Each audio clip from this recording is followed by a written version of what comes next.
Ahora sí, muy buenos días a todos. ¿Cómo amanecieron? Ya me contaron que algunos se fueron de fiesta. Ya no es secreto y lo veo en algunas de sus caras. Pero no se preocupen. Exacto, mira, ya se rió uno. No pasa nada. La idea es que se puedan ir enamorados de Cartagena, enamorados de Colombia, que quieran volver.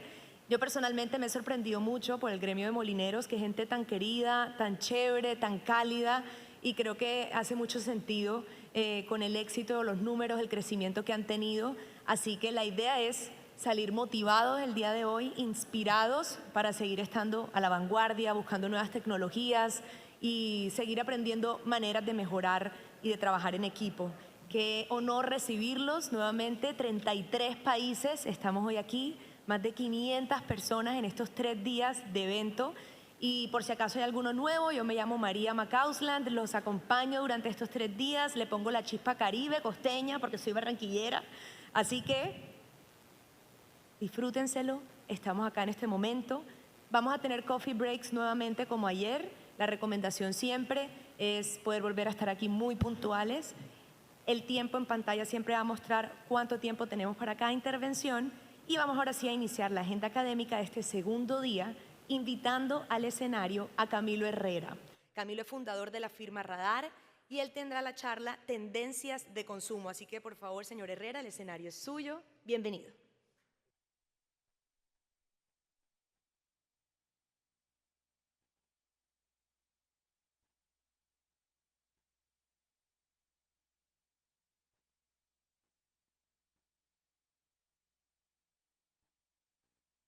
Del trigo, del clima, de las personas, siempre es un reto.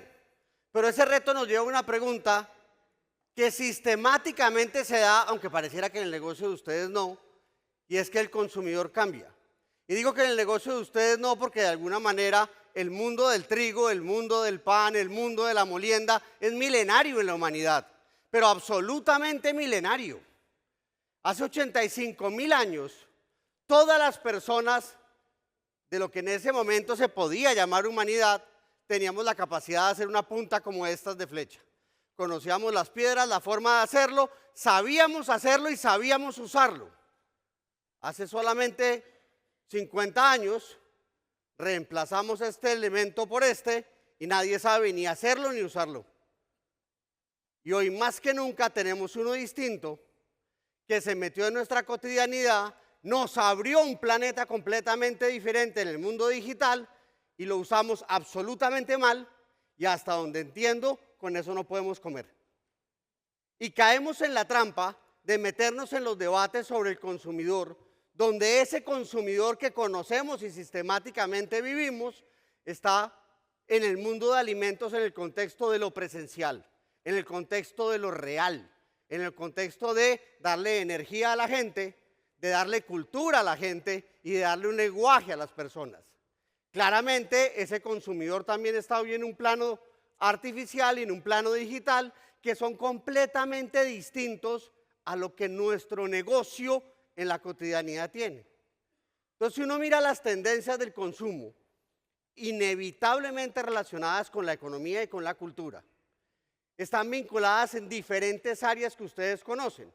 Una claramente económica relativa a precios, relativa a insumos, relativas a logística.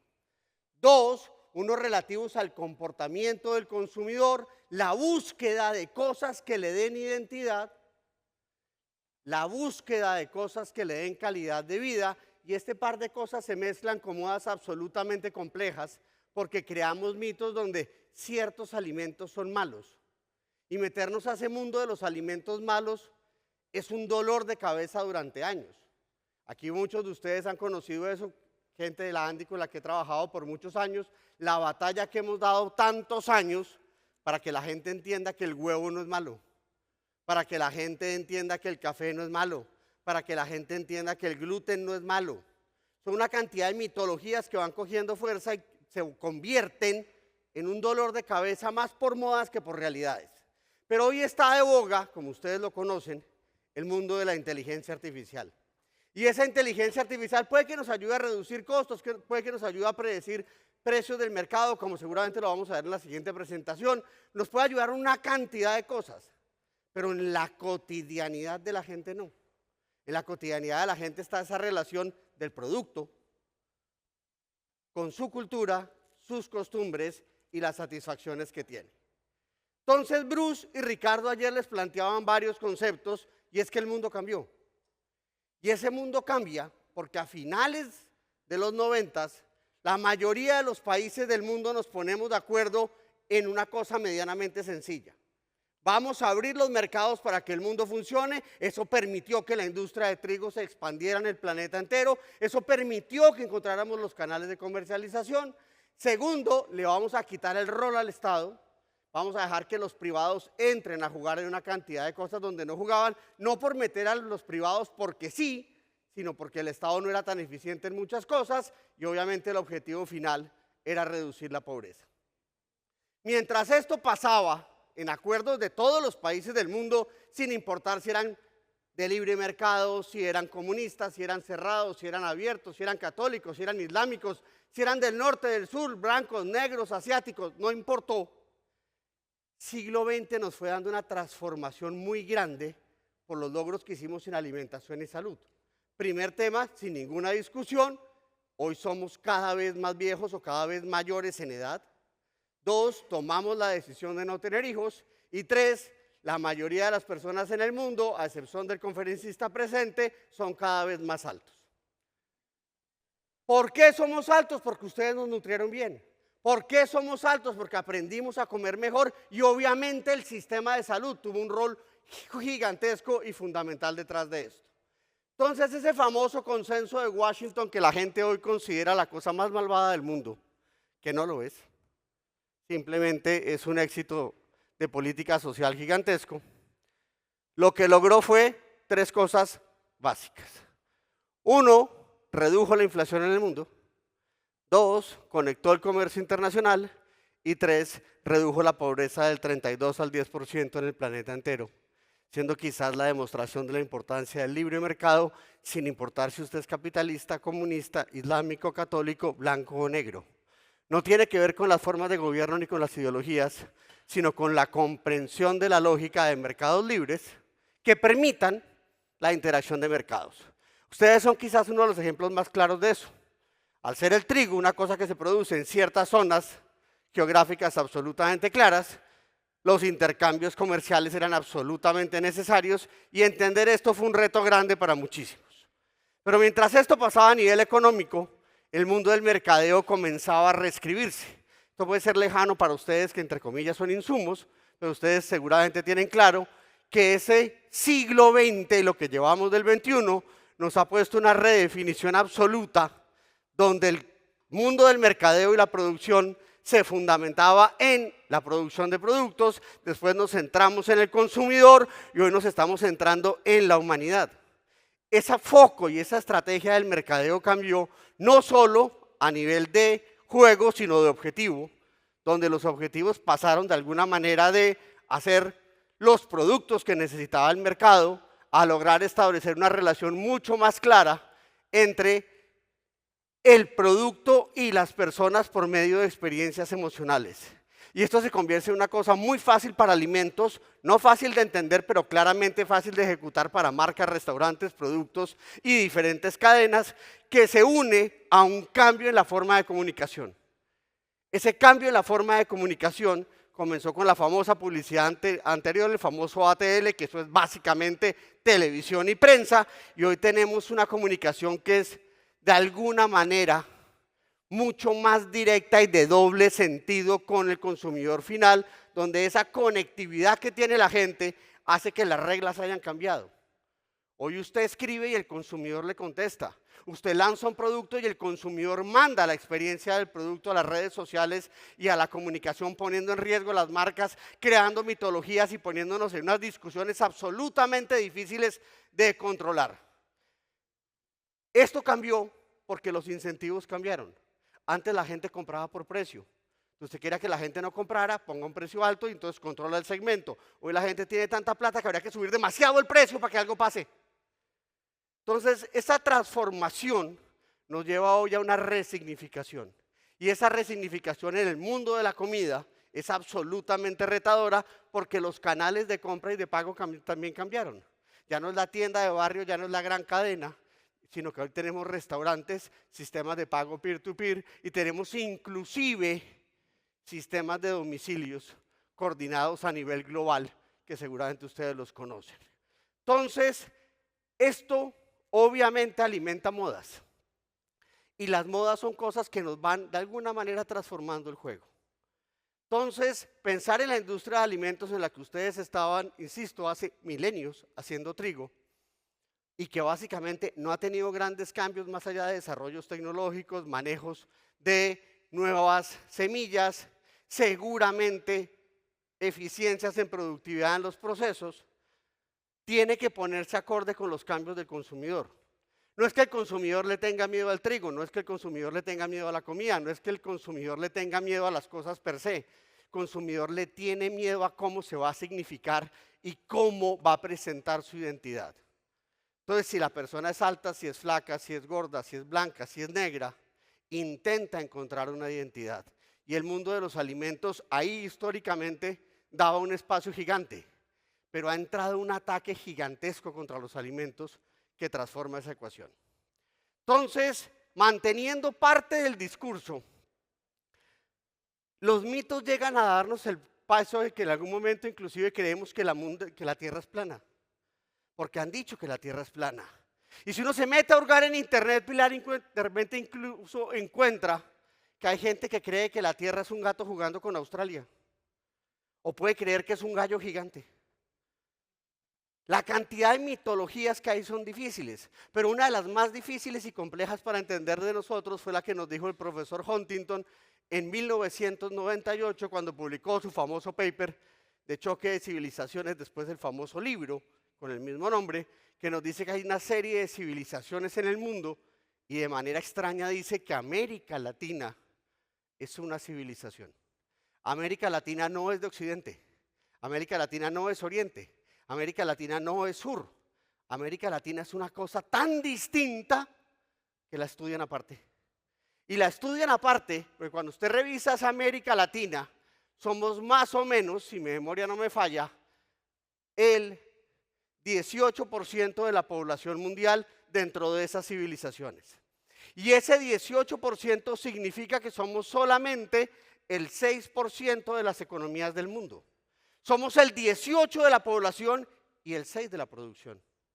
Tenemos un reto gigantesco para mejorar ingreso, tenemos un reto gigantesco para mejorar productividad, pero no termina uno de entender por qué los latinos no somos iguales al resto del mundo.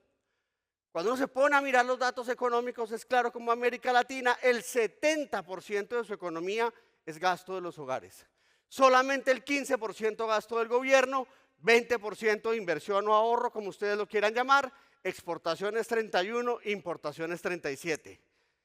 Somos la civilización menos conectada en comercio exterior, que menos ahorra y más gasta.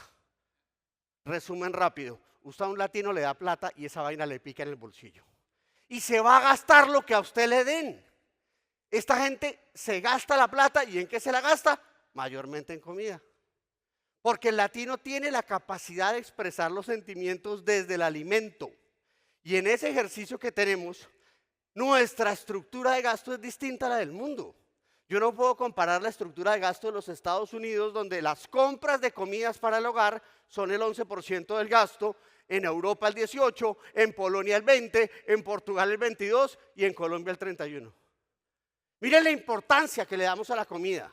3 de cada 10 pesos se van a comida, es más, debería ser más porque si le meto restaurantes, eso se desplaza de una manera absolutamente diferente. Para nosotros el lenguaje se llama comida, parecido a lo que le pasa a uno en Lima. Uno llega a Lima y uno comete el error de turista de pedir un plato de comida normal. La cantidad de comida que le dan a usted es impresionante. Yo no sé, ¿aquí hay peruanos? ¿Aníbal Orquiz? ¿Sí? ¿Mostrito? Eso es inhumano. Eso es como ir a Chiflas y pedir una carne oreada. O sea, son sociedades que se acostumbraron a entregar su corazón a punta de comida.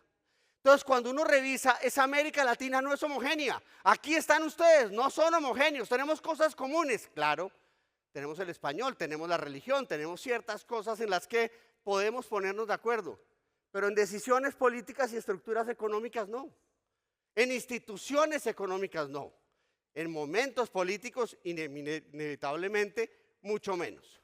Entonces, si yo reviso esa población, hoy en Honduras el 70% de su población es de ingresos E, es decir, bajo ingreso, baja escolaridad, mientras que en Chile es el 15%. Entonces, cuando yo hablo de América Latina, la homogeneidad no existe. Yo solo les doy un aviso parroquial y pongo en problemas a Pilar. Toda esta presentación se las van a pasar. Aquí hay un jurgo de datos que yo sé que necesitan y que seguramente habrán debates y algunos estaremos de acuerdo, otros no, pero esta es la ventaja de la ciencia. Entonces, ¿qué es ser latino? Latino no puede decir que es hablar español, es ser católico, es ser familiar, es ser amable, informal, básicamente informal, y ser alegres y desparpajados. Entonces llegan los europeos a este mercado, más llegan los canadienses y los norteamericanos que producen trigo, y entendernos les cuesta. Entender que todos los días les decimos buenos días, muchas gracias, ¿cómo está? ¿Cómo así? ¿Por qué tanta alegría? ¿Por qué tanta felicidad? ¿Qué hay detrás de esto? ¿Qué no me están contando? No, es nuestra forma de ser. Y esa forma de ser de nosotros tiene que ver con que hemos sufrido mucho, con que hemos tenido problemas, con que nuestra geografía no nos facilita la vida. No podemos comparar los países de costa pacífica con costa atlántica, son absolutamente diferentes. Entonces, como les decía seguramente Bruce y Ricardo ayer, el mundo cambió. Y en ese cambio poblacional del mundo, China, si bien es aún la población más grande del planeta, pierde relevancia porque India, Bangladesh y Pakistán se las está arrebatando. Pero claramente América Latina se mantiene cerca del 8% de la población.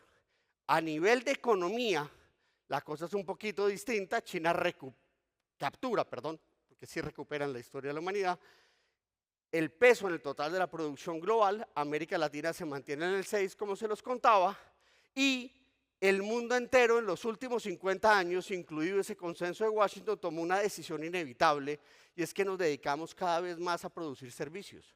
Y esa producción de servicios cambia la ecuación del mercado, porque hoy la gente no solo usa insumos, llamémoslo trigo, la gente no solo come alimentos procesados, llamémoslo industria, sino que la gente va a restaurantes o va a sitios donde les dan la comida. Y pasamos de un proceso básico de producción de alimentos, de alguna manera insumos, a una cosa donde la generación de valor y el mercadeo transforma la ecuación de una manera continua, y las marcas de alimentos dominan el mundo, las marcas de cadenas de comida dominan el mundo, y estamos ante una transformación donde la gente prefiere pagar porque le hagan que hacer. La gente ya no quiere hacer la punta de flecha, quiere que el celular le haga todo. Yo todos los días, qué pena, todos los meses voy a la peluquería que me corten el pelo. Eso me cuesta 50,000 pesos, para ustedes más o menos, eso pueden ser 12 o 13 dólares. Yo no tengo que ir. ¿A qué voy? A que me consientan, a echar chisme, a hablar con la peluquera, a lo que sea, porque soy latino. Entonces, ese entendimiento que tenemos del mercado nos lleva a comprender que hoy somos una economía deficitaria, particularmente los países andinos, porque dependemos del mundo. Pero no porque el mundo sea malo para nosotros, sino que no hemos sido capaces de producir algo que le podamos vender al mundo. Todos los celulares que ustedes tienen en esta sala, la mayoría de la ropa que tienen puesta, todos los computadores que ustedes tienen son importados, los hacemos acá. Eso es real. Lo que no hemos encontrado es qué venderle al mundo para que el mundo nos preste atención. Y en este momento, América Latina ya estabilizó su rol de gasto público, lo cual tenía que ver con el tema de ese acuerdo del consenso, pero si ustedes miran con cuidado, América Latina y particularmente los países andinos también, hemos aumentado nuestra participación en el gasto mundial de hogares. Si bien no lo hemos crecido en el total de la economía, sí en el gasto, porque nos hemos convertido en un mercado muy atractivo para los países de diferentes naciones que nos ven como un mercado absolutamente potencial. ¿Por qué? Porque América Latina destina el 67, es decir, 2/3 de su economía, a gasto de hogares. Entonces, somos jóvenes, tenemos hijos, tenemos mascotas, somos alegres, somos el mercado objetivo de una cantidad de importaciones al punto que más o menos el 15% del gasto mensual de los hogares en América Latina es de bienes y servicios importados. Claro, esto cambia y sabemos que hay países que distorsionan estas informaciones de manera concreta, pero se pone uno a revisar la historia que está publicada por lo menos por Naciones Unidas, y el agro en el mundo pasó de ser el 10% de la producción del Producto Interno Bruto del planeta a caer al 4% y viene desde el más o menos 2004-2006 en una franca recuperación y aumento en su aporte de la economía mundial. América Latina va mucho más arriba. Y si lo miro en producción por persona, América Latina está siendo una de las fuentes de producción de alimentos más importantes del mundo. Entonces, decirles a ustedes que el secreto de América Latina es que su futuro inevitablemente está en alimentos, es decirles una cosa que llevan diciéndoles 30 años en estos foros. Recordárselos es una necesidad porque no lo han hecho. De verdad tenemos que tomarnos el mundo. Esto es en serio. El mundo necesita la comida que ustedes producen. El mundo necesita ese sabor latino que nosotros tenemos y que le podemos aportar al planeta. Entonces, 2019 ustedes lo recuerdan como un año turbio, difícil, complicado, donde de alguna manera el consumidor le pedía al mercado nuevos momentos de consumo. Aparece TikTok y la gente se pone a ver 10 segundos de videos, 10 segundos de videos, 10 segundos de videos, y cuando se da cuenta lleva 10 minutos sentado en el baño. Porque básicamente la nueva cabina telefónica son los baños. Nos mandan a pandemia y el mundo cambia. Tenemos que desayunar, almorzar y cenar con la misma gente. Para nosotros los conferencistas y consultores internacionales, empresarios, fue una maravilla estar con nuestra familia. El primer mes fue espectacular. El segundo mes fue interesante. El tercer mes a uno ya lo miraba el gato con cara de ¿cuándo se va? Esta casa es mía, no es suya. Logramos salir de esa dificultad y lo que hizo la industria de alimentos por Colombia en la pandemia, por América Latina en la pandemia, no tiene igual. Logramos recuperar la economía, logramos crecer y estamos en un momento de ajuste, y ese momento de ajuste viene con una pregunta adicional. El consumidor nos hace la misma pregunta de 2019. ¿Y cuándo van a dar nuevos momentos de consumo? ¿Cuándo va a cambiar la ecuación? Entonces, esa redefinición del mundo, ya no por Cristo, sino por pandemia, nos puso en un reto grande, y es que el mundo logró recuperar sus volúmenes de producción, pero América Latina no. América Latina se demoró y demostró que no está siendo productiva y competitiva y que fue altamente estresada en un proceso que no fue fácil. Y si uno revisa hasta 2024, los grandes países de América Latina son pocos los que crecieron por encima de América Latina y el mundo. Afortunadamente para nosotros en Colombia, la tarea se hizo bien. En Argentina fue absolutamente difícil lo que ocurrió a nivel de producción. En Ecuador ustedes lo conocen perfectamente. Perú y México no lograron prender motores. Esto no es homogéneo. No es fácil que las cosas pasen. Pero en el mundo ocurrió un fenómeno que ustedes conocen y seguramente se van a encontrar en mucha literatura y artículos. Es que hay dos motores que están jalando al comprador y al consumidor después de la pandemia. El primero, el miedo a morirse. Entendieron que el mundo se va a acabar mañana. Y segundo, el miedo a desconectarse de todo al tiempo. Y surgen dos palabras que transforman el mercado, que son el FOMO y el YOLO. El YOLO, seguramente lo conocen, You Only Live Once, usted tiene que vivir todo ya porque el mundo se va a acabar. Y el FOMO, el Fear of Missing Out, el miedo a no estar vinculado, informado y enterado de las cosas. La gente tiene hoy que saber todo. Estas dos cosas dinamizaron la demanda en el mundo entero después de pandemia, causando los choques que ustedes vivieron en ajuste de costos, ajustes de precios, rupturas de cadenas globales de suministro y toda la locura que nos tocó vivir. Entonces, hoy América Latina a nivel de gasto de los hogares viene creciendo medianamente bien, crecimientos agregados a último dato publicado de cierre de este año, de mitad de año, perdón, del 2,88, con cierto cortón de inflación. Claro, esto no es homogéneo, y ni siquiera es homogéneo en América Latina, ni es homogéneo dentro de sus canastas. El tema político en la región no es fácil. Aquí tengo gente de Colombia, tengo gente de Ecuador, tengo gente de Perú, tengo gente de Chile, tengo gente de Argentina. No hay un latino que no me venga a decir, mi país está mal. Que todos están mal. todos, no hay un latino que no hable mal de su política, que no hable mal de su seleccionador de fútbol, que no hable mal de lo que está pasando en alguna cosa particular de su nación. Ese tema político nos pone en una dificultad sumada con lo que está haciendo Estados Unidos, tener la cuarta flota en el Caribe, lo cual obviamente no es una buena noticia.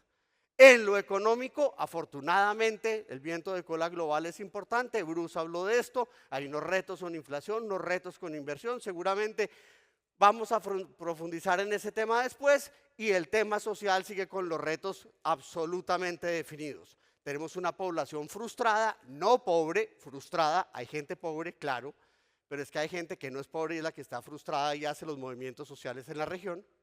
Y tenemos personas absolutamente afectadas por el cambio climático, como fue el caso de Ecuador el año pasado con el tema de servicios de energía y mantenimiento de redes. Entonces, esa transformación en la que está América Latina al mismo tiempo tiene que ver con que en lo político tenemos retos gigantescos como región. Cada país tiene sus particularidades inevitablemente, pero tenemos unas oportunidades también como región para actuar. En lo económico ya pasamos afortunadamente los ciclos grandes de inflación, tenemos problemas de inflación particulares, subidas de tasas de interés de bancos centrales de ciertos países, pero de alguna manera esto viene funcionando.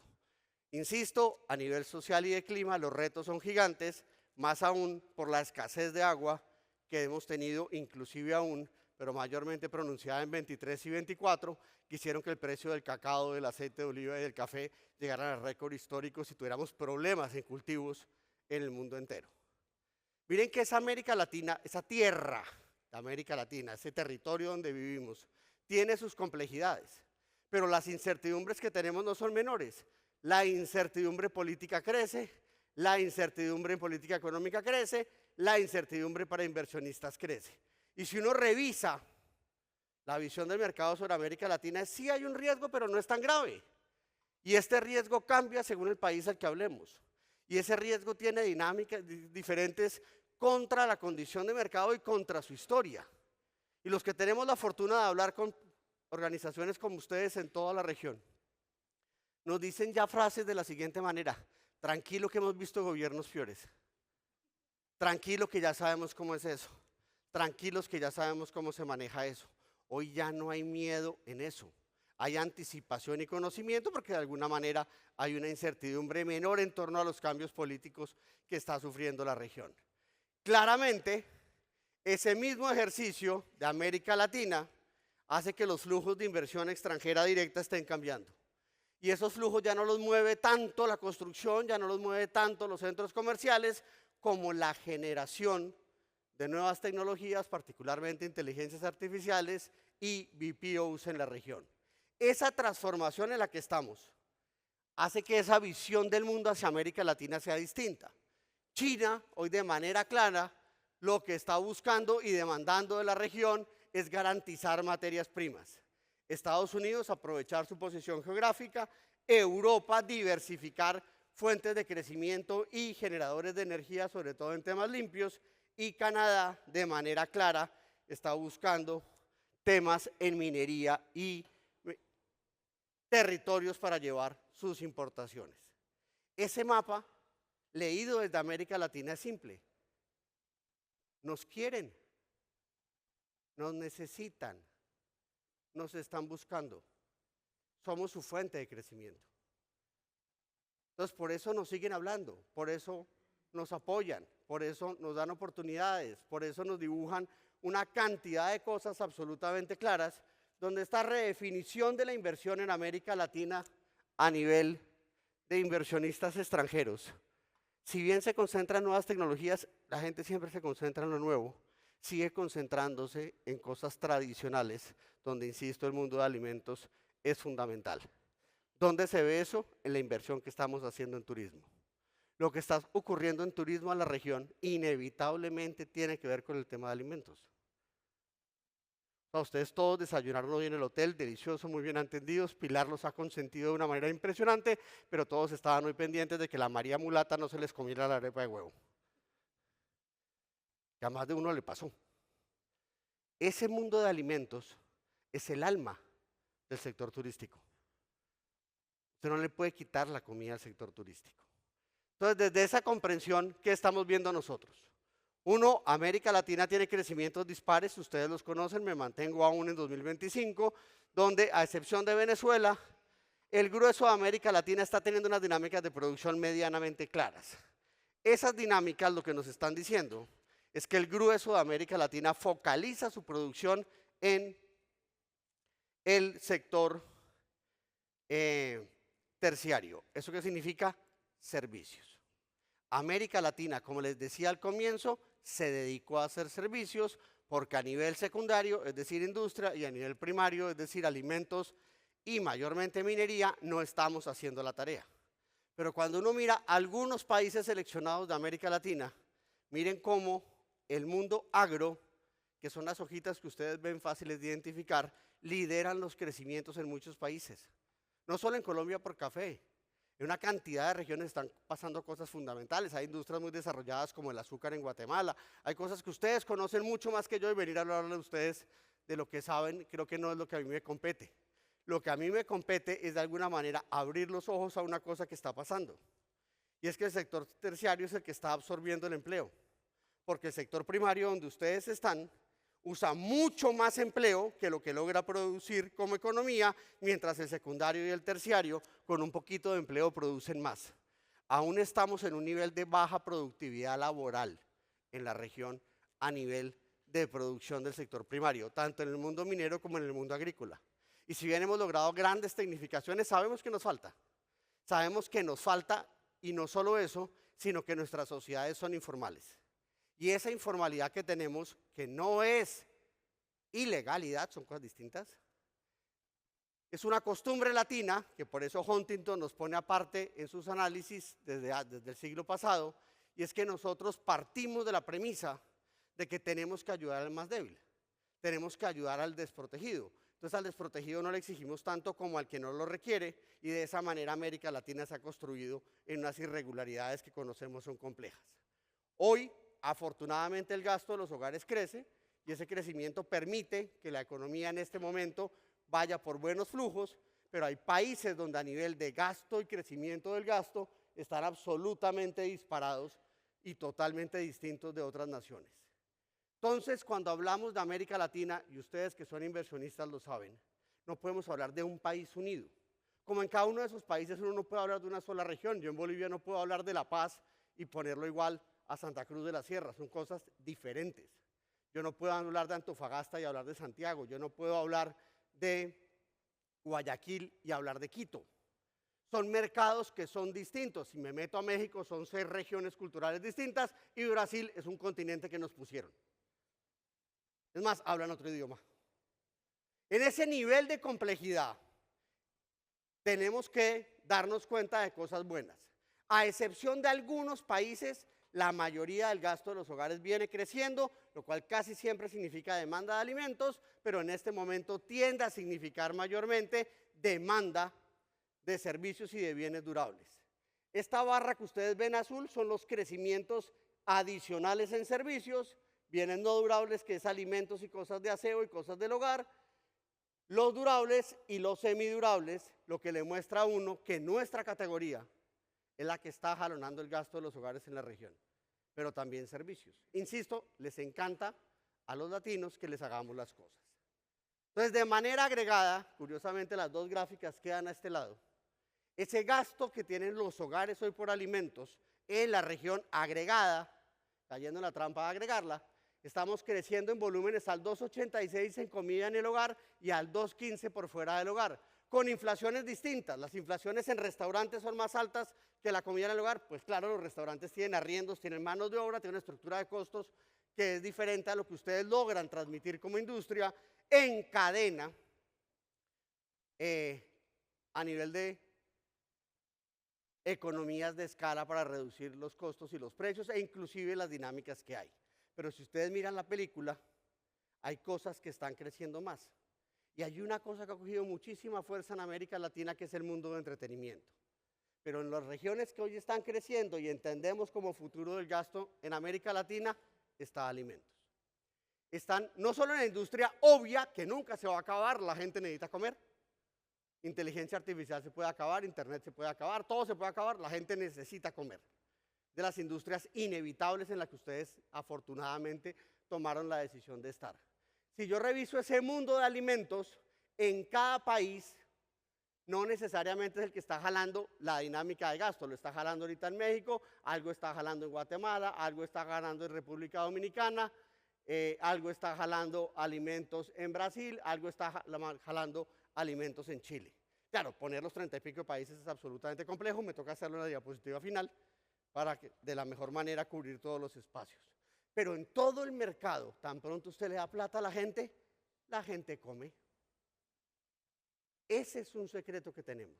Y ese secreto lo tenemos que aprovechar de manera absolutamente clara, porque esa mayor dinámica que estamos teniendo en crecimiento, sobre todo por alimentos, es una cosa que es muy importante. Pero si quito alimentos, miren que el que está jalando la película es vestuario. Ambos tienen una cosa en común con el entretenimiento: bajo desembolso, alta satisfacción. Esas dos cosas permiten que nuestros países se estén ajustando.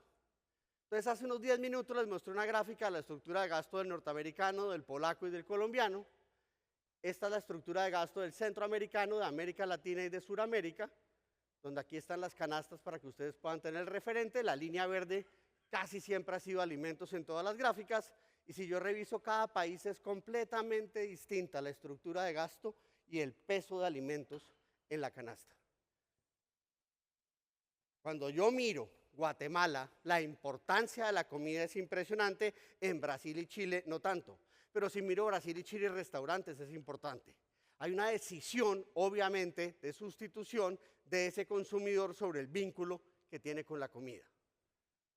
Entonces, entender esta diferencia que tenemos es conocer y reconocer, que puede ser más importante, las oportunidades que hoy tenemos en el mercado.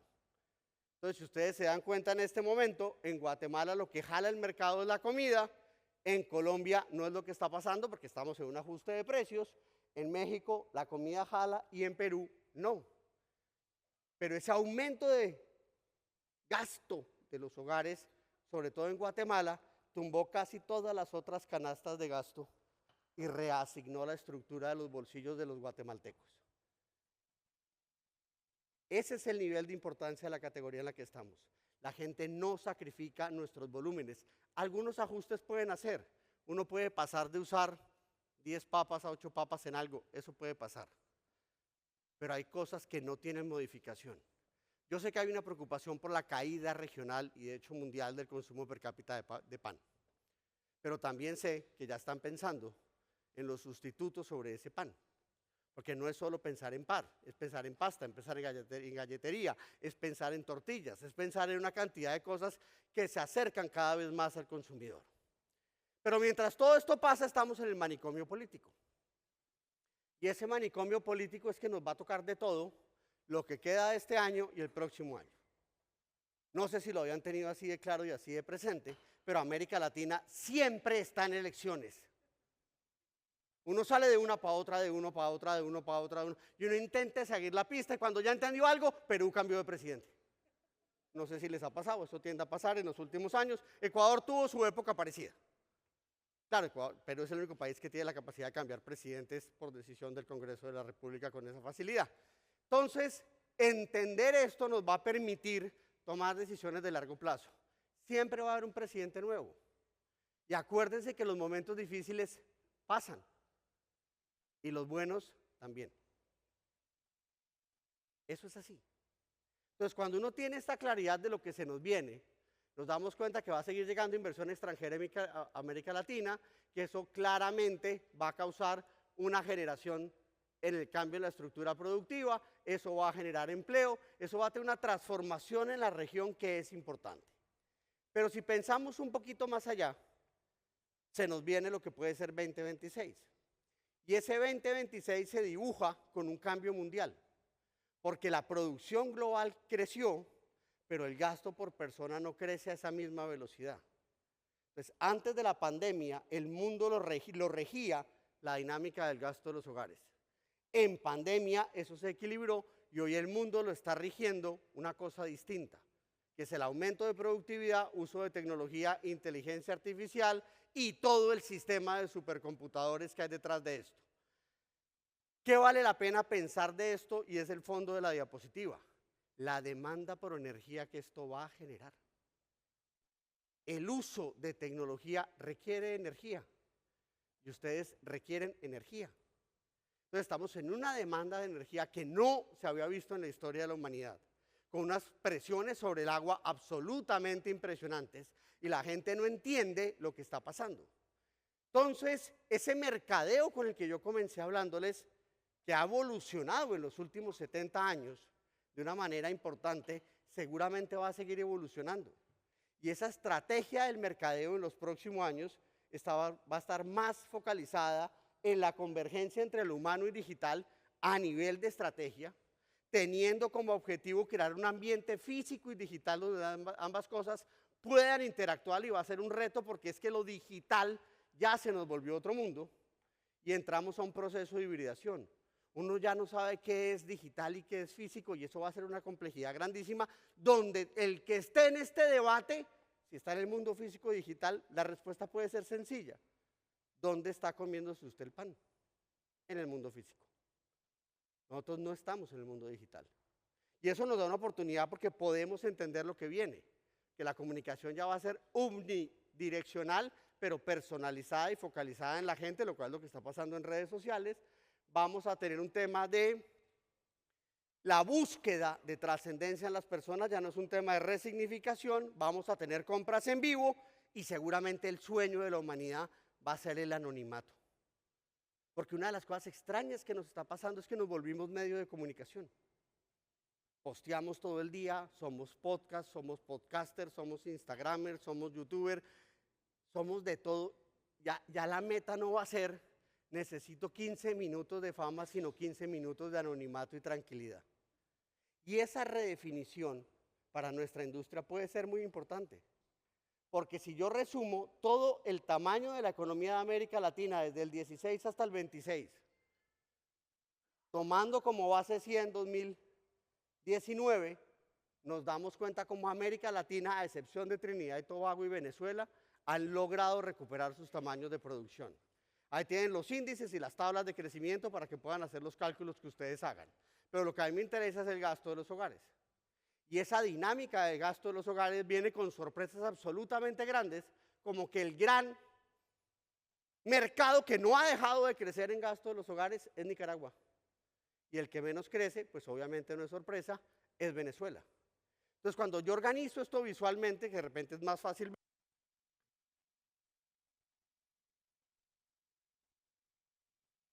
pero miren cómo toda América Latina, a nivel de Producto Interno Bruto, a excepción de Trinidad y Tobago, ya logró superar los niveles de 2019. Puerto Rico tiene problemas, cierto, la mayoría no los tienen. Y si uno lo mira en gasto por persona, miren cómo viene el gasto disparado. ¿Eso qué significa? Que los latinos gastamos más de lo que producimos. ¿Eso qué significa en el hogar? Los hogares gastan más de lo que les ingresa. Y esta deuda que sistemáticamente tienen las economías es un reto que es grande, porque estamos en ese proceso de hibridación. Son dos mundos con reglas distintas. Si yo a ustedes les digo acá, Paola Cadavid, te amo con todo mi corazón, todos van a decir, ¿esa vieja quién es? Si yo pongo eso en redes sociales, en menos de 5 minutos, tengo 200 likes de una cantidad de gente, de 3 exnovias y el de ella. Porque las reglas de enfrentamiento son distintas. Mi papá tenía este carro, no sé cuántos de ustedes lo conocieron, famoso Viasa Comando, producción española. Y si yo pienso en mi papá, más allá de todo este boom tecnológico de inteligencia artificial y neurosis en la que estamos, mi papá era Waze, era Rappi y era Uber. Miren que todos los negocios parece que cambian, pero no están cambiando. Entonces, voy a descansar la voz 2 minutos y los quiero llevar a hace 40 años, 1985. Soy el futuro del mundo, soy de Colombia la esperanza, soy la gente del mañana, que en todas partes avanza. Y nuestro mensaje es una canción, llena de amor y de ilusión. Haz por favor que tengamos tú y yo un mañana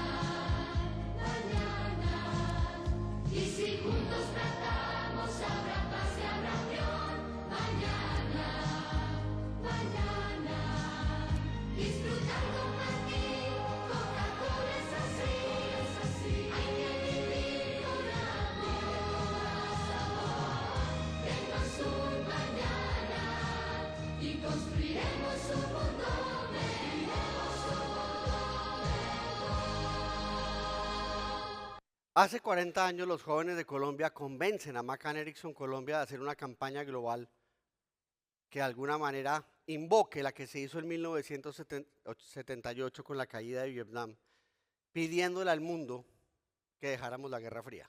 El mensaje era sencillo: dennos un mañana y construiremos un mundo mejor. ¿Qué nos dieron? Un mañana, y el mundo es otro. El nivel de pobreza es otro, el nivel de economía es otro, el nivel de calidad de vida es otro, el nivel de frustración es más alto porque obviamente entre todos nos comparamos.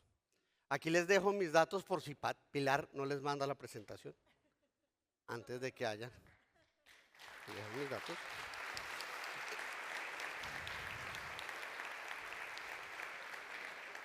¿Qué le pasa a la economía mundial? La economía se cae en el 20, se recupera, la economía de América se cae, América Latina se recupera, cae, la andina se cae muchísimo, obviamente Venezuela causa la distorsión. Miren lo que pasa en el gasto de los hogares. El gasto de los hogares es el motor que jalona la economía de América Latina. Si ustedes no entienden el consumidor y qué lo está moviendo, pueden seguir en una industria milenaria absolutamente grande y al final van a seguir viendo cómo el consumidor busca otros productos. Escuchen al consumidor, la voz del consumidor es lo más importante. Yo sé que ustedes entran a redes sociales en cualquier país de América Latina y quedan vencidos. Y ustedes pueden decir, esta situación es insuperable. Es absurdo pensar que vamos a salir de esto. Tenemos que rendirnos y dejar de luchar. Se equivocan quienes creen que todo este esfuerzo vale la pena. Hoy toda América Latina está en esto. Entonces les quiero pedir de manera muy atrevida, perdón Pilar y toda la Andy por esto, que me ayuden a leer esto juntos todos en voz alta, levantando la cabeza, porque es lo que ustedes como industria tienen que hacer después de todo lo que han hecho por nosotros como hogares. Ayúdenme a leer en voz alta de la última a la primera línea. ¿Están listos? Perfecto. Todo este esfuerzo vale la pena. Se equivocan quienes creen que tenemos que rendirnos y dejar de luchar. Vamos a salir de esto. Es absurdo pensar que esta situación es insuperable. Por más de 40 años he investigado al consumidor en América Latina y les juro, y he aprendido hace muchísimo tiempo, que siempre hemos sido más país que gobiernos, sobre todo en América Latina. Muchísimas gracias.